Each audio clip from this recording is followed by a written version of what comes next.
দুনিয়ার জীবনকে প্রাধান্য দেয়া যাবে না। ওয়ামা হাদিহিল হায়াতুদ দুনিয়া ইল্লা মাতাউল গুরুর, সম্পূর্ণ মরীচিকা। মরীচিকা দেখেছেন? দুনিয়ার জীবন যে কি জিনিস, যারা আল্লাহর পথে পরীক্ষার সম্মুখীন হয়েছে ওরা জানে।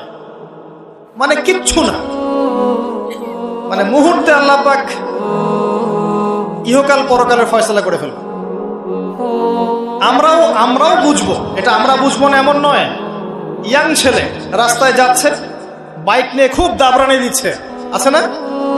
হঠাৎ অ্যাক্সিডেন্ট, ডেড, স্পট ডেড। এটা দুনিয়ার জীবনটা। সারা জীবন দুনিয়ার পিছনে ছুটেছে, শেষ বয়সে হতাশ, কিছুই পেলাম না। পাবে না, কারণ আল্লাহর পথে না চললে শেষ বয়সে গিয়েও কিছু পাবেন না। যন্ত্রণা, হতাশা, গ্লানি ছাড়া। তখন দেখবেন আত্মহত্যা করে শেষ, ডেড। দেখবেন অনেক প্রতাপশালী বাদশা বড় বড় লেকচার দিচ্ছে, হঠাৎ রাস্তায় হাঁটতে হাঁটতে ডেড। সারাদিন রাত জেনা করেছে, মদ খেয়েছে, জেনা ছড়িয়েছে সমাজে, নগ্নতা, অশ্লীলতা ছড়িয়েছে, ভাইরাস, মহামারী দিয়ে শেষ। দুনিয়ার জীবন কি জীবন! চোখের সামনে অহরহ এগুলো ঘটনা দেখছি আমরা। যাচ্ছে খুব সাদা আহ্লাদ করে, বর বিয়ে করতে যাচ্ছে, কার অ্যাক্সিডেন্ট, শেষ, ডেড।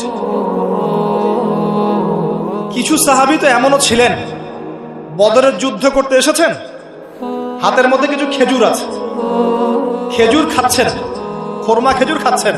তখন নবী সাল্লাল্লাহু আলাইহি ওয়াসাল্লাম দাঁড়িয়ে ভাষণ দিচ্ছেন যে ওয়াসাবিকু ইলা মাগফিরাতিন মির রাব্বিকুম ওয়া জান্নাহ।